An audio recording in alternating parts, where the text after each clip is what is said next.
Hey everyone, it's Tiffany, and today I just wanted to share some of my thoughts on Alex's recent doctor fat shaming video. I went to a dermatologist about my acne and she put me on Accutane. Not once the whole time did she ask, what's your diet like? Did you try going dairy free? Which I did, but like all these different things. Like she didn't ask me anything about diet or anything. Like she just talked about my skin. And at this point I was a lot thinner than I am now too, by the way. And didn't talk about any of that the whole time. And then at the end, she just subtly slips in to talk. She's like, oh, and you should talk to your primary care about your weight. She can help you with your weight. Unless you are the doctor who is looking at your blood work and saying straight up, like, your cholesterol is high, your blood pressure is high, whatever, like, that is a scenario where a doctor could be like, hey, like, things aren't looking good. Like, let's talk about options, but like, to just, like, a gynecologist, like this episode of Shrill, or my dermatologist, stuff like that, it's just like, and so many people commented and are just like, she's a doctor. She's just trying to help you. She's a doctor for my skin. One of the first things that I want to talk about is that typically when you look for a team of healthcare professionals, you tend to appreciate those that look at things in a comprehensive way. So I find it interesting that both she and a lot of people in the plus size, body positive, fat acceptance community express frustration when certain doctors step out of their perceived lane or box. As someone with an autoimmune disease, I learned, and then also thinking in retrospect, that your body is constantly giving you signs and clues. If you disassociate the things that your body is telling you and potential symptoms that it might be presenting from health, and you only look at these things that are happening from an aesthetic or like an appearance aspect, that's where it's possible that you might be letting things go unnoticed, and then you're going to have further issues down the line. So imagine if you saw a dermatologist for issues you were having with your hair and your skin, and then you saw a dentist for constant cavities and other issues that you were having with your teeth, and then you saw a gynecologist for your really bad period pain, and you keep treating the symptoms and compartmentalizing issues with your health, but never actually connecting the dots and realizing that it is a health issue, until all the way down the line it turns out you had PCOS. In addition to myself, I have many friends and family members who have chronic illnesses or autoimmune diseases, and one of the things that is reoccurring is wishing that your doctors would all talk to each other or notice signs and symptoms so that you can catch things sooner, or just rule out things like, yeah, maybe it is purely just a skin issue, or it could be something else. I don't understand this concept of wanting a doctor to suddenly stay in a certain category and never speak about anything else, especially because nobody tells these YouTubers or influencers that they are only allowed to speak on certain things that they might not even be knowledgeable on themselves. Now, I do agree that there are a lot of instances of doctors or healthcare professionals who may behave in a really problematic way. We see people who have had really horrible experiences with doctors. I'm not ever going to dismiss that or act like that doesn't happen. I know firsthand the difference between finding a doctor or an endocrinologist who is completely ignoring everything you say versus finding one who listens to you. Like, it is night and day. The endocrinologist that I found many years ago, I considered a blessing. He doesn't purely look at blood work and say, oh, well, you're within normal range, so you're fine. He makes sure that things are optimal, not only with my thyroid levels, but also with my supplements and my vitamins. He approved me to do the autoimmune paleo protocol, whereas some endocrinologists I've seen in the past would say, oh yeah, your fingernails are like purple from being so cold. Yeah, your levels are fine. It's just being cold is something that happens to women. It's not a big deal. So I absolutely get it. You have crappy experiences. Sometimes it just results in you needing to find a new doctor, and other times it can result in like a really, really bad experience or a diagnosis going completely wrong. However, I feel like Alex, along with some other people that I've seen in the plus size, body positive, fat acceptance community, tend to be very dismissive of their own responsibility in these interactions with doctors and healthcare professionals. Judge someone's health without looking at their blood work, their blood pressure, like cholesterol, everything. Like, there's so much more than just looking at someone and assessing their body size and being like, you're not healthy. Like, there's so much more to it. And it's like, and I know even this video is going to get like so much negativity from people that are stuck in an old mindset. Probably people that think BMI is still a thing. When Alex says people who still believe in BMI, I feel like she was saying it as kind of like a gotcha moment. She sounds nearly argumentative in this video, and I have to wonder who she feels like she's arguing with, because it's possible that there are some of us who still disagree with a lot of what she does and says, but also recognizes that the BMI is, again, not the be-all end-all and simply just one tool. Some of us might also recognize that there might be underlying issues and health conditions that will not present themselves in blood work that she keeps referring to. I don't understand why so many people, and I used to say this in the past as well. I have a video called like 10 weight loss lies or fitness lies I used to tell myself. I don't understand why they constantly refer back to blood work blood work. Because as I said, there are some crappy doctors who will turn around and say, well, your levels are fine, so you're fine. Or you might have an underlying condition that is starting to present itself in other ways that isn't going to pop up necessarily on certain blood work or lab work that you can request. But and like unsolicited advice about these things from doctors who don't know your health and are making assumptions, she may as well have been someone at the grocery store. You know, like if she did not know your health and don't know, and I didn't even ask you like what journey you're already potentially on, it just gets me riled up. When the dermatologist said that, what if I had like been on a weight loss journey for like a year and had like already lost 100 pounds or something? What if?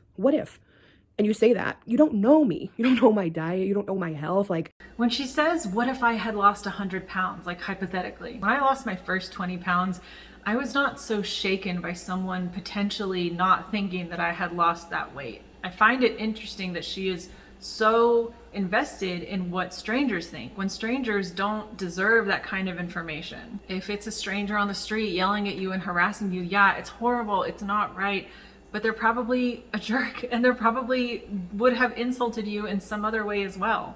I don't feel that you have to be performative about your health, especially for strangers. But that is a type of confidence that you need to own and learn and distinguish whether someone should be privy to that kind of information or that conversation. But in regards to her hypothetical conversation with the doctor or the dermatologist, for her to keep saying like, so what if this has happened? What if I had already lost 100 pounds? Well, then tell her, if you had actually lost 100 pounds or even less than that, instead of this hypothetical conversation you're talking about, and managed to maintain it instead of skirting around all these surgeries and hacks that you talk about, you would probably understand that a doctor or healthcare professional trying to have that conversation with you isn't necessarily that detrimental in that moment, because you would be able to confidently turn around to them and say, actually, yes, I have lost weight and I'm continuing to lose weight. Thank you. Instead, in this hypothetical situation you're talking about where what if you had lost weight, the reason why you're getting so worked up is because you know that you have not lost the weight nor maintained that weight loss.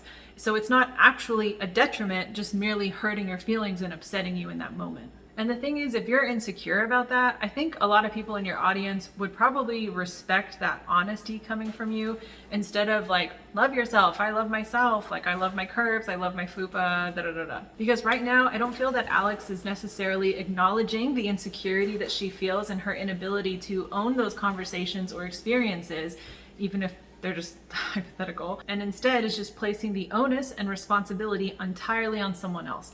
The conversation's responsibility is entirely on the other person every time she's talking about this in this video.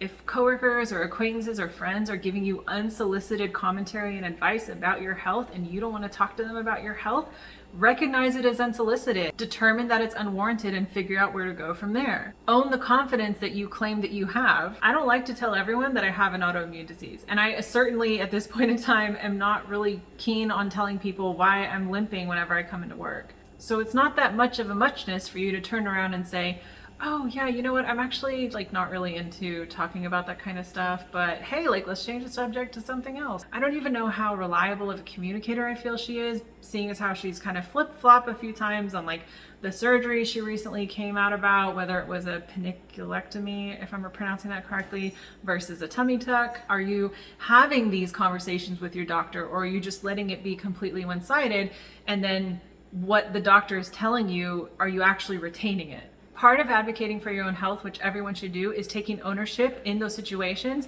and being actively present in the communication that you have with your doctor. Asking so many questions, bringing a list of questions, taking notes, getting clarification, following up with them afterwards if you think of a question. Even bringing someone into the office with you so that they can help you interpret what the doctor said. You can't just be frustrated and pissed off that you are on the receiving end of a conversation and not consider any action that you could have done or anything that you yourself could have contributed to get clarity and to take ownership of that conversation. If they're behaving in a way that's dismissive of you and even their conversation style is going to be detrimental to your health in the long run, then yeah, that's a red flag that you need to recognize. Now, I think that's different from doctor shopping, where you're just going to keep trying to find a doctor who will tell you what you want to hear. The thing is, these difficult conversations with your healthcare professionals and doctors are not exclusive to weight-related issues. Ultimately, I feel like if you are so petrified to go see a doctor or see healthcare professionals in general, then you need to learn conflict resolution skills and you need to really get strong communication skills, because I guarantee you that's not the only arena that you have trouble sticking up for yourself. or even expressing your concerns confidently or politely being able to take control of the situation and say, okay, thank you, I appreciate it, but no thank you. Do you have recommendations for a second opinion? I really don't feel like we're being heard. Can we clarify? Can I confirm that this is what you're saying? Something else that I find interesting that I've heard Alex say and a lot of other plus size influencers, they always say that they are working out, but not to lose weight or not to fall in line with what's conventionally attractive. You know, I work out I finally am working out to feel good. I don't work out to try to be skinny anymore. I'm working on learning intuitive eating, things like that. But and some people don't have the goal to just be thin. They might just want to work on their health overall. But another big talking point that I hear is to care about what you're thinking, your health, prioritize your thoughts and your body in the face of what society tells you. But what I always fail to see is their ability to recognize that once you stop caring about what society thinks and when you truly prioritize your health and your own wellness, including your mental and physical health, is that you are left with what you think and how you feel about yourself. And that's where I feel there is this never-ending disconnect between Alex and her community, because she's sitting there really worked up and riled up about a situation that happened in the past that she still seems very freshly upset about. She sounds out of breath. She's recently talked about, how uncomfortable she may feel or the pain she may feel in her knees. But then here, left with her own thoughts, we can see that insecurity being highlighted. We don't see the words and the actions lining up between caring about yourself and not caring about what others think and loving your whole overall wellness and body. Now, I do understand that just because you are aware of an issue or situation doesn't mean you are exempt from experiencing it. It just seems like a lot of the responsibility we hear from her venting and her frustration lands on other people except herself. But at some point, you have to take ownership over truly prioritizing yourself and what that means, not just in thoughts and in words, but in action.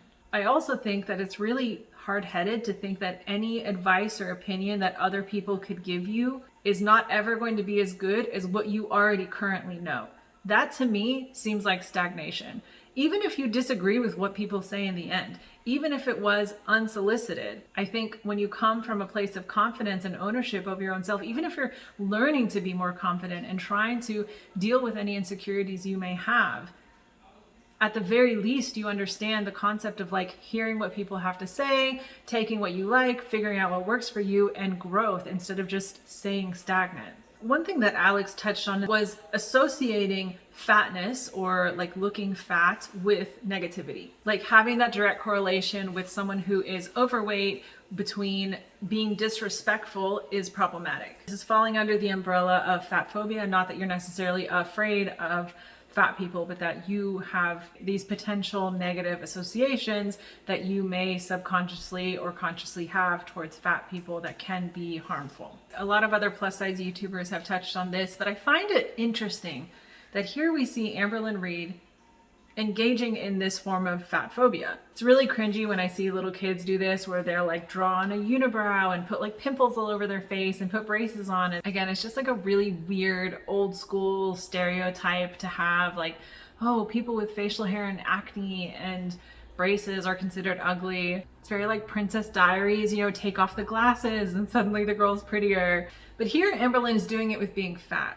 She's literally pushing her jaw into her neck to make herself appear fatter and therefore uglier before she does the after prettier reveal. Literally squishing your face into your body to try to create more chins and to make yourself look worse by being fatter is engaging in the very fat phobia that these plus size influencers talk about. I also remember when Chantal was talking crap about Life by Jen and Amberlynn piped up and said, oh, well, she's 200 pounds heavier than you, and then later reiterated multiple times that she was just stating a fact. I haven't really kept up with Jen recently. I don't know how much she weighs, or at the time this was happening, how much she did weigh. But here, Amberlynn was absolutely trying to weaponize the rounded up 200 pounds as an insult under the guise of just stating a fact, as if that fact was needed in that moment where Chantal was talking badly about Jen.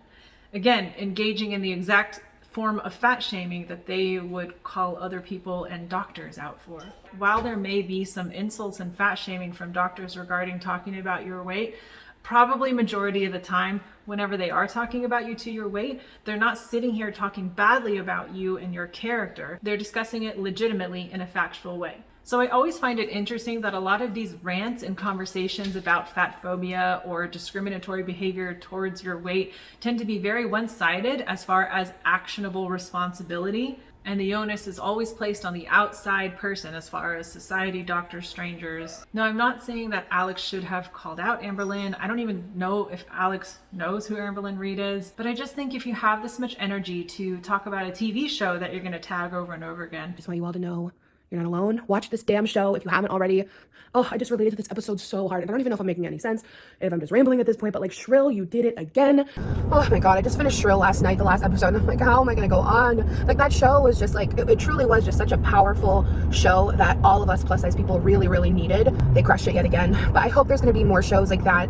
And I really hope as a society we can start producing like mainstream media that, I mean, they're kind of starting to, but like not enough, you know. And get upset about hypothetical situations or something that happened years ago. I don't know why these plus size influencers never call each other out whenever they engage in forms of fat shaming. I remember there was a time pre-COVID where my coworkers and I would go to the gym and I was just thrown into research about what type of workouts we should do. And I would always have a workout plan for us. And I remember this really old man came up to me and my friend, and she's thinner than me. And he said to her, make sure that you work her out. I could tell she needs a good workout. She needs to lose some weight. And my friend pointed to me and said, she drags me to the gym. She's the one who comes out with these workouts. I don't even want to come. It's because of Tiffany that we go. And he was just like, yeah, well, make sure you work her out. I could not care because I know that I am on the correct path, and I know, and even at that time, was actively on my journey to health. I think part of working on your own wellness is understanding that you can't just continue to blame strangers in society for your insecurity about you being perceived as beautiful or healthy. And I'm not saying that someone staring at you could not escalate into a dangerous situation. And it's not to say that I've developed tough skin over the years of exposure to like horrible situations. That's not it at all. It's just I know what my life is. And that old guy at the gym who was saying that to me and my friend, his perception of reality was wrong. But I am not going to spend time or energy trying to change his perception because in that moment, it was not worth it to me. Now, a doctor, that might be a different situation. But just because their perception of you might be off kilter to what the reality is, doesn't mean that they're necessarily coming at you with malice. You really have to be aware of what a red flag is versus something that might just be hurting your feelings or upsetting you, because maybe their perception of reality is legit. Maybe they are being accurate in what they are perceiving. And that's where you need to learn to be honest with yourself. If you are pretending to exude confidence and the only time that you act like truly confident and give these mantras about loving yourself and loving your curves and everything is purely tied to your monetary income and your sponsorships and your fashion hauls, I don't know if that's genuine. All of that behavior under the guise of body positivity and confidence, I feel these women have a pattern of exemplifying simply because they happen to be plus size. And they are maintaining being plus size because they have tapped into that niche, showcasing what certain fashion looks like on their body for representation. And they tell their audience to be brave in the same way that they constantly get complimented for. But then when they turn around and have these microaggressions or micro discriminations about being given a burger or being asked about their weight at a dermatologist's office, where did the bravery go? Just because you're plus size and wearing stuff from fast fashion brands doesn't mean you're fashionable, nor does it mean you're brave. Again, it's more than just vanity and aesthetics. When it comes to dealing with doctors like she was talking about, I think recognizing red flags is definitely something you need to do. Definitely trust your instincts. If you feel like you're not being heard, that's something you need to pay attention to. But I think you also need to pay attention to the red flags in yourself. Are you being honest with yourself? If you are unhappy and nervous about every doctor's interaction that you have, it's possible that you might just be unhappy about yourself. And if you're going to continue to pretend that you're confident and happy with yourself instead of actually addressing that issue, I don't know what doctor can fix that. I mean, obviously that might be like, hey, you might need to go to therapy, but no amount of doctor hopping or doctor shopping is going to fix that.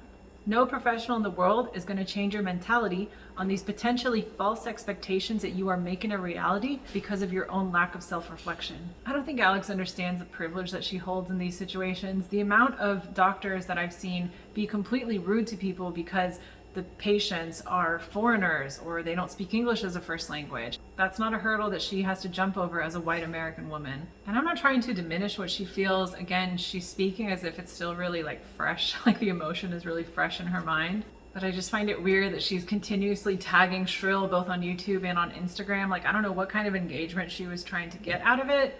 I don't know if after all this time she's even thought to herself, like, what actions can I do to better my experience seeing doctors in general? We're all special and we're all unique, but we're not so unique to the point that traditional or typical ways of healing your body or dealing with your health issues don't apply to you, or that you're exempt from them somehow.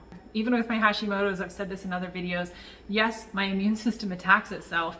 Yes, I have to work twice as hard to see barely normal results, but that doesn't mean that I am exempt from reaching my goal. It doesn't mean that the rules don't apply to me as far as what success can look like for me. The thing that Alex repeated in this video that kind of bugged me was, well, you can't tell someone's health by looking at them. You know, like you don't know someone's journey. You don't know someone's health.